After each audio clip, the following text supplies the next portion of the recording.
some creative one-liners, but as of yet, now the game continues. This is going to be the Group B's first match of the entire season itself, and it's going to be HOMEBOIS going up against Red Esports with HOMEBOIS on the blue side. It's the drafting phase. HOMEBOIS going to kick things off, banning out the Fanny. Very understandable here. Zayed has shown some very strong capabilities, and those who have made the mistake of leaving it open in Season 9 have definitely paid the price. Red Esports, on the other hand, respond with Valentina, must bans coming all the way through, followed up by HOMEBOIS with the Akai. Yeah, I'm looking forward to see what HOMEBOIS is going to be playing in terms of playstyles, right? We had an argument in the previous season where Anip has a little bit of a limited hero pool when it comes to his hero choice. But hopefully Expedia is going to be able to set up the tempo to buy time for him, knowing that he did play for SPMG. He did have successful results during his run in the MPL region. And I'm looking forward whether or not can he do the same for HOMEBOIS. Well, here's the thing. HOMEBOIS play around their two main playmakers, Chibi and as well as Supat. Whether Expedia can actually enable them or actually give the call for the rest of the team to do so, people like Vince and Anip who are solid in lane and solid in these team fights, it really comes down to who is going to be the weak link. And we don't know. Season 10, a lot of things have changed, and this team has been together for more than over a year. Yeah, they do. They have shown a lot of growth over the seasons as well, and it's just a little bit unfortunate the previous season, but this time, clean slate, tickets on the line. I think it's about time to go all out. However, talking about the drafts here, a little bit different compared to the previous games. Natalia completely ignored as of yet. 1-1 still in the picture. Xavier not even touched at all thus far. Let's not forget that Julian has been the follow-up ban coming in from Red Esports, and to finish things off here in the first phase of the bans, HOMEBOIS decide to ban out Ling. I think Ling is a good reference point just because of how things went down during MSC when it actually happened in Malaysia. Well, we're in Malaysia, but at the same time, almost every single game, people were thinking like, hey, Ling is off meta, but the power of the Ling is not just of his toolkits of the skill, it's his ability to play on a macro skill when it comes to taking objectives. And we were able to see how Tora was able to demonstrate it not once, but twice in a row against Suaz Esports. So it makes a lot of sense why HOMEBOIS just doesn't want to take the chance to play against a Ling. Speaking of a macro sense here, Wanwan is going to be banned out almost instantaneously. It's understandable. If you are on red side, it's most likely you are going to ban out the Wanwan. The question is the HOMEBOIS, Chibi in particular, going to deny Zayed of his signature Hayabusa? We've seen it many times in Season 9. The question is whether or not it's going to actually work out here in Season 10. Yeah, but as of yet, Tamos is still a top priority pick, especially based off the previous game. I feel like they might consider first picking the Tamos and potentially flex it into a very versatile role, but I might be wrong, but it seems like I am wrong, and it is going to be Yves being picked, and it's going to be a 100% win rate thus far throughout today's games though. Rather interesting. Vince, last time a lot of his signature picks came around whether or not he had access to specifically either Selena or Veil as well, Lilia as well. Lilia Yeah, was Lilia. one. I was thinking Veil for a second there, but I got it mixed up with somebody else. But yes, Lilia in particular. However, Red Esports, on the other hand, we haven't seen two heroes that I'm really hoping to see rather in some time this weekend, right? I'm thinking about the Farmis, I'm thinking about the Vexana, whether teams are going to integrate that. Yeah, I think Faramis is a good shout as well. What? Okay, as soon as they say it as well, the Faramis instantly gets picked off, and Red Esports, they also pick the carry on top of it all. That's a pretty early pick coming from Red Esports, expecting that HOMEBOIS might go for a tanky composition, but as of yet, I'm a little bit worried, considering that I do remember, based on the track record from HOMEBOIS, they do tend to lean on Vince being on the middle or last pick phase to keep his options open. I'm surprised they first pick it this time, making it open for both Anim as well as Supat, and the carry pickup coming from Red Esports. What are your thoughts on the Faramis with carry? Because I'm not exactly sure how they're going to be playing this. I gotta think about this for a second, because the fact is, I saw carry first and I was thinking, what could you pair with carry to make her somewhat viable, especially when when the first thing you see is a Yves who naturally has an insanely long range. And the fact that they have Farmas, I think it's an interesting synergy, right? But HOMEBOIS, they've got a very good response to this. We already have the Yves, which is pretty much a free win for us, but we're also going to pair it up with a Natalia as well as a Clint. Clint naturally will be able to push carry out of lane in the first few minutes of the game. Natalia to really press that advantage. If I'm not mistaken, I think Red Esports, or was it Red Esports or HOMEBOIS, one of them actually played a Hellcurt. With a Natalia as well as a Hellcurt, I feel like these are great heroes to deal with the Foramis, right? Before they pop out, just goes in for the silent and instantly one-shots the Foramis. And in this case, I'm a little bit curious on how Red Esports is going to be playing this Foramis because there's been so many debates. You can play in mid, you can play in roam, you can play in XP. How are they going to play this Foramis? Is this going to be a roaming style or is it going to be a mage style, XP laner style? That's going to be my question to Red Esports. However, they picked the Karina. That's going to be the jungle Karina in the hands of Red Esports. I like this. I like this. Honestly, this is a very different drafting style compared to what we saw in our previous matchup of Group A. It's very much, you know, more meta-centric, and I'm kind of liking this because, again, it's been a while since we've seen Karina. Yes, there has been a couple of changes. We might see the full damage build coming out from this Karina. She still can go tank if you want to, but honestly, I think the full damage one just looks cool. I was expecting the Beatrix or the Popo Okuba becoming a priority, but for both sides to pick a carry and a Clint, this is not a matchup I would be expecting here in Season 10, but at the same time, based on mobility that you need to kind of kite your way through, I think the Clint is a slightly okay-ish option when it comes to kiting against a diving comp with Foramis especially, and this is something that Red Esports is going to be able to do once the count altar is available on this Foramis. So that's going to be something that I think HOMEBOIS needs to figure out on how to deal with that, or maybe play a little bit more split push compositions rather than taking a 5v5 team fight, knowing that these guys are unkillable. Well, let's not forget that the cult altar has changed a little bit, right? Instead of, you know, giving you a completely, oh, you kill me, I come back to life, and then I just kind of do my own thing until I run out of time, it gives you temporary health. And I think it's important to know that when you do have this temporary health, you don't get a lot of it. Like, it's very easy to cut through it and get back to the original health, but it does give a window of opportunity for Red Esports to throw everything at the wall at the HOMEBOIS. So I think their plan is to, hey, real world manipulation, no problem for me. Let's run in, let's fight. Coming down to the bans, however, it's going to be a lot of jungle bans. We're already seeing the Lancelot, Hayabusa being banned out for the side of Red Esports. HOMEBOIS targeting the EXP lane, getting rid of the Esmeralda. They don't want, I guess they don't want RenQT to really feel comfortable or to stall out this game. I think RenQT is eyeing for that Thamos pickup, but at the same time, the Phoveus being banned, something is up. I'm really surprised by this Phoveus ban coming from HOMEBOIS. Is it they're going for a mobility character? Lancelot is out, Hayabusa is out. What's a very mobile character that Phoveus can punish? And 1-1 is also out as well. 1-1 is already out. I mean, if we're considering what we have right now, we do see Natalia, she has a dash. Technically, the recoil net coming out of Clint is technically a dash as well. I don't think that's enough to consider for the Phoveus, so that would mean he wants to go for Paquito. Yeah, I would make an argument for Paquito here coming in from the HOMEBOIS. I don't think it's that bad, especially when you're up against an arena matchup. Yeah, I definitely agree. But Red Esports, they will get the Thamos on the XP lane. And in this case, Thamos is going to be having a pretty okay time. Against a Paquito, I think it's an okay, decent matchup. It's not that bad. It forces Sepa to actually go for it, but it's even though it's his signature, I wouldn't be surprised if he decides to go for it right now. I don't know. Honestly, I would imagine if this wasn't the HOMEBOIS and specifically Supat, who is known to be playing Paquito in the EXP lane very, very often and very effectively, then I would assume, yeah, Paquito is definitely going to go into the jungle role. But now it's a little 50-50. Hold that thought for now.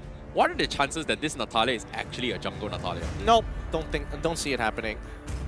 Because what's she gonna do is she's gonna sit in jungle, call her roamer to help her out because she doesn't have the base HP, and as soon as Karina finishes her first camp, she invades, instantly kills, and steals away the buff. It's not a fun time. I don't see it working out.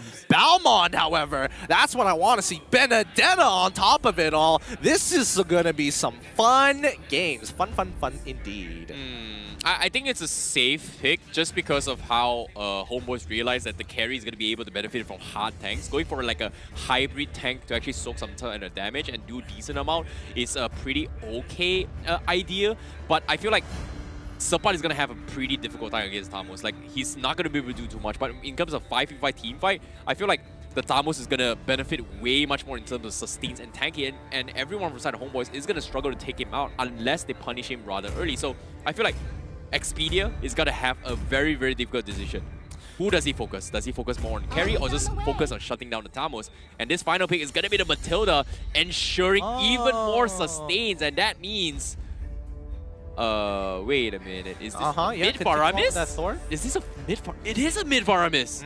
Yeah, it is mid Faramis here, and I think this is going to be really interesting because honestly, Miral, he's got a lot of work to be done, but his importance is that he is a delivery system as soon as that cult altar, and it is a big range. You walk out of it, it barely matters half the time. Red Esports, when they fight, they're going all in. There is no backing out. And if Red Esports isn't able to hold, again, get some form of kill or to stop when the homeboys activate Vins, it's going to be a tough call, but this is it. The first battle of Group B. We have a composition design round, team fights, some early stalling, but a Benedetta to make it as flashy as possible in the hands of Sapat. On the other hand, we've got a combination. The first time we are seeing Faramis here entering into the land of Dawn. Ladies and gentlemen, this is going to be game 1 between Homeboys versus Red Esports. And I'm looking forward to see how things are going to go because Homeboys, they've made their piece, and that's going to be Sapat going to be helping out on Chibi with his farm before he actually goes up the lane. So a little bit of escort system coming in from Homeboys for now. Personally, I like it because it's a small micro mechanic that abuses Benedetta. The fact that she can get around the map really, really quickly. She doesn't miss any EXP down on the bottom side, but Emerald is taking quite a bit of damage here. He should be able to sustain, but even Ash, again, beautiful, beautiful changes. The Faramis can actually go over walls. Oh no, Sapat, he's having a very, very difficult time. He's going to get completely bullied out of the lane. Going to be forced to recall back out of there. Homeboys played the safe approach by securing the orange buff and then the purple buff, allowing the Little Wanderer in the hands of Zayed. So that's going to give a little bit more mobility in the hands of Red Esports at the early stage again. Expedia going for the harassments, but not doing too much as of yet. Red Esports going to be playing a little bit safe for now. Yeah, Chibi should naturally start matching up against Zayed at this stage of the game. I mean, Chibi, he's going to be fast, and especially when you're on Balmond, you just need to power farm your way to victory here. Down on the EXP lane, there's nothing much that Sapat can really do, and I don't think he needs help from anybody else. So unless Red Esports wants to try and punish him, good luck. It's Benedetta. It's not the easiest in the world. However, let's have a look at the sub-emblems here as the fight from Expedia as well as Miral isn't really going to come to fruition. I'm a little bit surprised by this emblem pickup coming from Sapat as well. I was expecting maybe the Festival of the Blood, but instead he opted to go for a little bit more damage when his HP is a little bit low. Maybe taking advantage of the skill spike to actually do a little bit more damage with Electo Final Blow, perhaps? Well, I think he's going to go for a full tank build, especially if you are taking Unbending build. Your sustainability is not going to be there, but Chibi now in trouble. First blood achieved by Red Esports. A good setup coming in from Red to make sure that they could punish any stragglers coming in from the side of the Homeboys, and unfortunately, it just had to be Chibi. Yeah, that's going to be a very difficult one. Sapat tried to make a play out of the situation. Now, popping the Electro Final Blow, he's a little bit stuck in a couple of terrain blocks, but Red QT, he can opt to go for the chase, but seems like he is going to be backing out, so he's going to be safe for now. Meanwhile, Ash in the middle lane, just very, very quick rotations with this Faramis. Very good decisions coming in from Red Esports. Like in most cases, junglers wouldn't look to go for a kill where you cannot guarantee getting the gold, right? But he chunked out Sapat, allowing Ren QT to actually get ahead in his lane. He proxies the wave at the same time, and now, as you can see, Sapat is a level down on Ren QT. But as of yet, seems like Red Esports, they've gotten full control. They need, from the side of Homeboys, they are going to be relying a little bit more on Expedia trying to set up a couple of kills. And as of yet, he hasn't been able to make this kind of plays. And guess what? They found him as well. Red Esports, they're looking for the fight. Here comes the Circling Eagle, catches Expedia, but seems like he's going to be A-OK. Miro needs to back off. Meanwhile, the Count Altar is going to keep them slightly alive. A little bit redemptive measure coming from Ash, but they still got the job done. They trade a jungler for a roam for Red Esports, and they're looking for more. Oh, Red Esports are playing hyper aggressively here. They're just scouting out for Expedia, knowing that if he calls for help, they can take the overall fight. Clean rotations from Red Esports so far. Homeboys, I wasn't expecting them to be in a position like this. I thought they could get a little bit more, but the laners have been very, very efficient here for Red Esports. Until right now, Mal now in some trouble as he gets hit by the execution from Expedia, but it doesn't matter. He's way too low. And with Ash and as well as Zayed to back Mal up, it is a failed attempt. Oh, Expedia's timing could not be worse. As soon as he thought that Mao was alone. As soon as he made the jump out, everyone from side REDESPORTS was at the same time coming out to push the top lane. And because of that, he was caught with his pants down. That was just so unlucky. Meanwhile, Sapat taking a lot of damage coming from Red QT, Red Esports, completely dominating on all lanes as of yet. Yep, Sapat's taking the brunt of the damage here. He is falling slowly behind. Anip is still same level as Mal so far, so he hasn't lost too much, but this next objective is going to be hard to get. Red Esports sticking together, making sure that they can't do anything. The Cult Altar has already been dropped, allowing them to take this turtle for free without any way of losing gold from the homeboys. Sapat, though, is he in trouble? Red QT, he could go for the kill, but decides to back off. It's just not worth it. Just bullying out the lane is going to be the way to go. Meanwhile, Red Esports going for a double supportive composition is actually working him out. Mao popping the sprint with the Matilda on top of the ball, keeping him alive, is doing wonders for this carry, and they're just hyper boosting the carry from the side of Red Esports. And I don't think the Natalia can do too much, but look at this on the top side. Expedia is going for the hunt. He's got a lot of information, but what can the rest of his teammates do about this? I don't think anything, apparently. I mean, Expedia is giving information, right? It's up to the homeboys how they want to kind of capitalize on the information relayed to them. Mal so far and Ren QT at the top of the charts of the gold ranking. Anip closely behind them by 200 gold at this point in time, but as you can see, not everybody is having the best time. Like Sabat, especially being 500 gold down, he's basically a pair of boots down. But Ren, he continues to oppress him, and he does have an EXP lead on top of it all.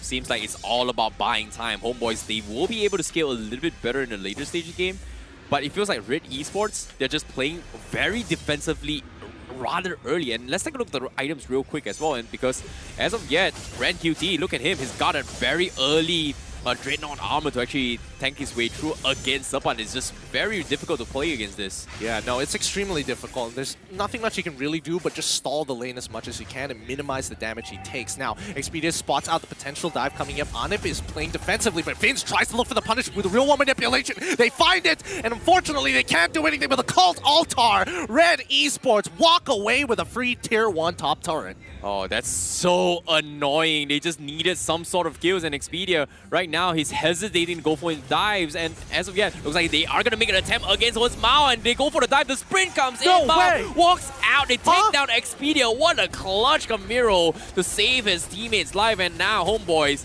they have to get some sort of trades. Ash is here to say hello, but Red Esports, they still manage to keep Mom alive. The miscalculation coming in by Expedia. Chibi didn't commit his ult because Expedia had executed. Now they lose another turret down on bottom side. Things are not looking good for homeboys. Is it salvageable? Absolutely doable. But let's look at the AI winning prediction. Whoa!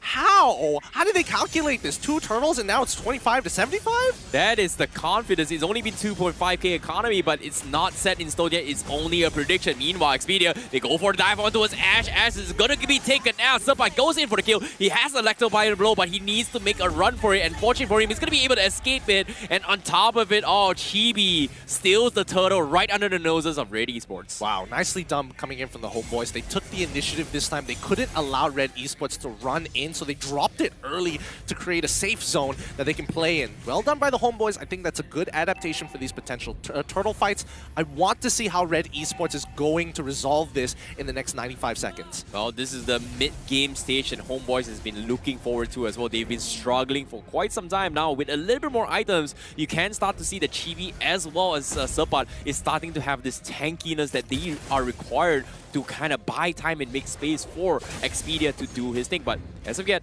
Expedia, he's got a long way to go. He's 0-2-2. He hasn't been able to one-shot the supports and the backlines for Red Esports yet.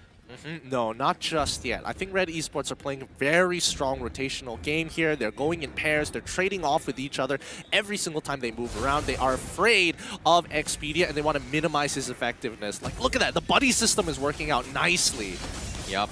They have to bait out the count out on one. Oh. But here comes the real elimination. They go in for the count out and they are going to go in for the full dive, but they get the resurrect back online, and Zayed is going to get taken out. This the amount of damage from HOMEBOIS is a little bit too much. Mao tries to take out Anim and eventually gets him, but he's at 1 HP slide and he slides away from the guiding lane. Sapat is trying so hard to take him out, but the side steps from Mao a little bit too much for HOMEBOIS to handle, and Vince is also gonna fall, and that's gonna be Red Esports shutting them all out. Woo, what a beautiful play coming out from Red Esports. A great outplay coming in from Mal, dodging and sidestepping the dashes from Electo. Sapat has done the work. Not good. GB, it might be the next to fall. Ren QT is going to bait him out. Expedia, he wants it, but he knows he can't finish the job. Oh, the count out are coming from Ash, just so difficult to punish, and it's frustrating. HOMEBOIS, they got the damage, but having a second life is just disgusting. This is like a free immortality for every one of the teammates. I mean, remember, this is just temporary health, right? It's so little, and you would think that, hey, it probably doesn't make a difference, but look at the damage Ash is chunking out in these team fights. He's 22,000. He's literally 4,000 above Ren QT. I mean, Mal is eventually going to catch up when he has the items, as we saw before, but still, it is outstanding. Yeah, I'm a little bit surprised about how Mao was able to navigate the situation, because now the fight comes in, they're going for the snipe, they take him out. As soon as they say that, the curse comes in, the counter has been expanded. HOMEBOIS, they need to disengage. They take them all out, but Sapat from behind, he needs to cut the back lines, but he doesn't have the Electo final blow, and that's going to be Red Esports disengaging from that fight. That's 3 ults for 3 ults here. Red Esports, technically, if they wanted to, they could start the Lord early, but they have a lot of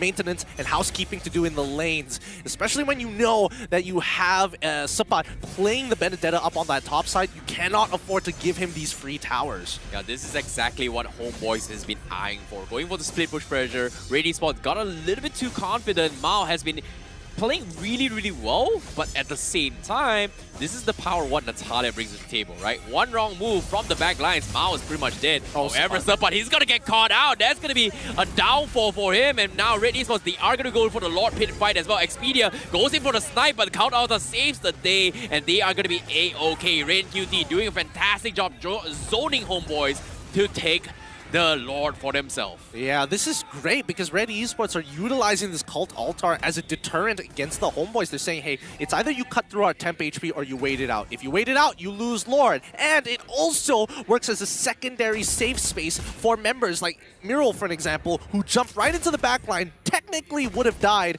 if not for having to flicker into the cult altar and telling the rest of the HOMEBOIS, hey, you want to commit to me, you better commit hard. Yeah, that's going to be a very, very difficult obstacle, but as of yet, HOMEBOIS, they're struggling, but for now, the biggest obstacle, one step at a time, and that's going to be focusing on the Lord. Ren QT not going to be making it easy. Look at him. He's trying to isolate Anim as much as they can. Meanwhile, Expedia tries to go for the kill. Unfortunately, just a little bit too difficult for him. Yeah, this is a tough spot to be in here, especially with the Lord empowered minions as well. They've gotten quite a bit off it, but again, it hadn't turned into a luminous or enhanced version, no matter what you call it. No inhibitors have fallen. Mal recently purchased a Winds of Nature.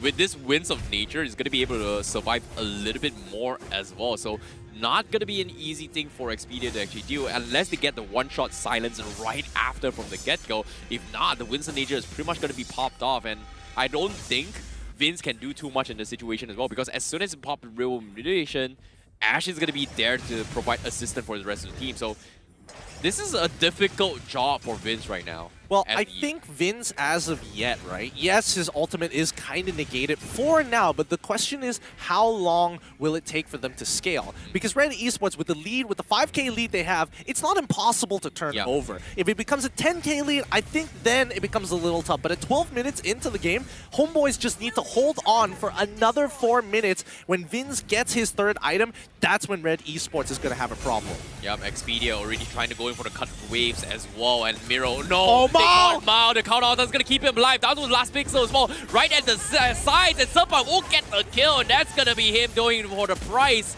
as HOMEBOIS finds a pixel perfect moment to take him out. Oh, that's got to be the worst. That literally is the worst. Mal getting isolated for jumping way too far. A commitment with the Cult Altar as well. Let's look at the Lord Push advantage. Again, they were able to get a lot of structural damage, but in terms of gold and EXP earned, that's not bad. 2.8 at this stage of the game. Still at a 5K goal lead.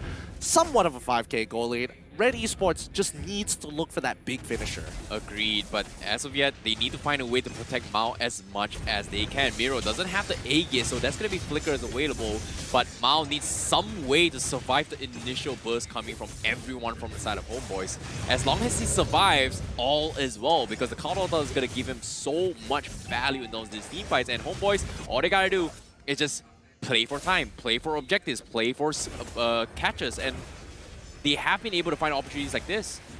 Yeah. And if they keep finding it, Red Esports might actually lose the game. Nah, Red Esports is just a little bit better on the macro sense. Look at the top side; it's already shoved in pretty hard, and that wave is going to stack. When the next one crashes, it still should be a pushing wave towards Red Esports' favor. So they've got a deterrent here, and Homeboys need to make a decision right here, right now. Do they take this fight? Do they try to bait something out? If they can bait the Cult Altar, that would be great. But how do they disengage? Yeah, they are very afraid of Expedia. Look at him, Expedia going for the back lines. He wants to go in for the snipe on the Mao. He's waiting patiently. As soon as he comes, they take him out. That's going to be Mao in the equation. Electro final blow zones out Red. The countouts are not able to save him out, and they're all stuck in a corner. The damage has been done, but the countouts gives them the second chance, and that's going to be the disengage coming in. And Homeboys are very happy with that pickoff. What a great synchronization between Expedia and as well as Subbat. Subbat jumping right in, Expedia starting off the engagement onto Mal. Both of them using their executes to ensure Mal's death, and with a lot of damage, a lot of just DPS being taken away from Red Esports, they are just left with Zayed, who can only burst one person down at a time. Yeah, that's going to be a little bit difficult on Ash. He's got to be wary of his ultimate timings. He's got to be a little bit quicker when it comes to saving him out, because once they hit really, really hard. Homeboys taking this advantage, equalizes the economy, and this time they are going to get a little bit more objectives out of it with this Lord. Yep, with the Luminous Lord, it has the passive to push through that 5K goal lead. We were talking about it. Absolutely gone now. It is now down to a 300 to 500 goal lead, and Homeboys could easily start cracking and thinking about the outer turrets. They already got bottom tier 2, and now it's just mid tier 2 left. Patience is going to be the key. Red Esports, they need the big jump once again, and as of yet, Homeboys just pummeling their way through. They need to find a way to make sure that Mao doesn't get picked off once again. And currently, we did see an itemization from Mao. Full 5-man items, damage items, but no defensive items up on him. So that's going to be a worrisome bunch for him. Yeah, that is a little bit worrisome, but I don't know. It's really going to come down to the precision of these team fights, right? Red Esports, it's about timing and how they protect their main carries. And I think Mal and Ash have to really work in tandem with each other, because if we're looking at damage, RenQT is still on top for his team, but Chibi caught up so very quickly despite the rough start that he got. How? Just how? He's 1, 2, and 4. His top goal ranking. He's been farming really, really quickly. And this is the Chibi that we've known him for the past few seasons. No matter what, he's going to be able to top GPM, and I just don't understand how he does it. It's crazy. I mean, he didn't decide to take Demon Slayer this time around. He made sure that he is obtaining more gold per camp, because he knows he can power farm faster than most junglers in the game so far. But here we go, Expedia now scouting out for information, with the rest of Red Esports just waiting on the top side of the map in case they see that exclamation mark appear above their heads. It's all about the waiting game. It's all about patience. They know how annoying Expedia is, but as of yet, Homeboys, they have a rough idea where Red Esports is, and that's going to be on the top side. But as soon as they sound Matilda, look at this. Expedia is turning his focus down on the bottom side. They want to take them all, but before that, let's talk about the Lord advantage. Now, this is a significantly better Lord push advantage compared to Red Esports' initial tempo. Let's also remember that it is a Luminous Lord, so they almost guarantee a single turret. With 4,000 gold earned, now eventually pushing up to 1,000, that's almost a 5,000 gold turnaround for the Homeboys. Homeboys now with the Lord Pit coming up. This time they are going to be on their ends to try and bait this out, but no reaction so far coming from Red Esports yet. Chibi going to be zoning them out. Miro going to be opening up the map, check things out, but seems like they are going to concede the Lord Pit and go in for the reset, but here comes the force fight. Let's see how they're going to commit to this. Miro so far taking way more damage than he should. With Immortality up for him, he's a little bold, a little brave, but Expedia, they're looking for him. Where is he? Where is this Natalia? Mal is going to stay very close to Ash in case the Cult Altar needs to be procced right now. But again, the baiting game continues. They still are looking for these linchpins, these opportunities to get into the fight. Yeah, and as of yet, Homeboys, they realize that there's a lot of immortalities coming from Red Esports on top of the Cult Altar. Meanwhile, Homeboys only got, I think, one on Serpat as well as Chibi, so that's not enough to actually go in for the body trades here. But Expedia, look at him. Playing very, very patiently. He's been looking for the right target, but he can't seem to find Mao yet. He roughly has an idea, but Ash is sitting right beside Mao, making sure forcing Expedia to go in for this fight is going to be his mistake for now. Yep. Once again, GB can almost guarantee a Lord take here with his ultimate, the lethal counter, as well as the retribution. It's more than enough bad damage. They're looking to burst it down. GB, he goes away, but can he commit to it? Yes, he finds it as the Cult Altar is pushed. They're running straight into the real world manipulation. They don't care. They have to take this full fight. They've lost the Cult Altar, and now everybody is on the run. Top wave already crashing in. Red Esports misses the timing. Yep, and look at this, Expedia. He's going to go in for a couple of fights. Red Esports, they didn't exactly lose too much. We're very surprised that Homeboys was able to get out of it scot-free. And look at the zones coming in. Vince is going to try and bully Red Esports in towards the base. So, as of yet, seems like Red Esports, they definitely dropped the ball in that fight. I think Homeboys just played it really well, right? They pulled it through, they delayed it as much as they can, they were trying to bait out a reaction from Red Esports, and right up till that final moment, Homeboys were waiting at the last second to make a call. With the damage dealt from Vince, crazy, but look at that, the AI now turning over. Interesting, where have I seen this before? 48% for the Homeboys versus 52% for Red Esports. Well, our AI is doing work, but as of yet, Red Esports, they're going to be having the Lord knocking on their door, but no big Electro final blow coming from Serpat forces the counter out. They're all stuck. The real elimination catches them all. Red Esports, they're so slow. They're stuck, and Red QT might be the sacrificial lamb as Homeboys has to take him out, but Red QT gets saved by the gliding wind, and Red Esports still prevails, but they still lose all their outer inhibitor. And as of yet, Miro will be picked off, and that's a big catch coming from Homeboys. The Homeboys crowd fans here are screaming for their team as they are looking to end this here against Red Esports. One man down, no inhibitors to protect them. Homeboys, can they close this out? It looks like Red QT is already down. They find Cyan. Ash is still holding on, but he's seeing his members down one by one. A double kill as Vince has scaled. They end the crystal. That is going to be the Homeboys taking game number 1. GG. Well.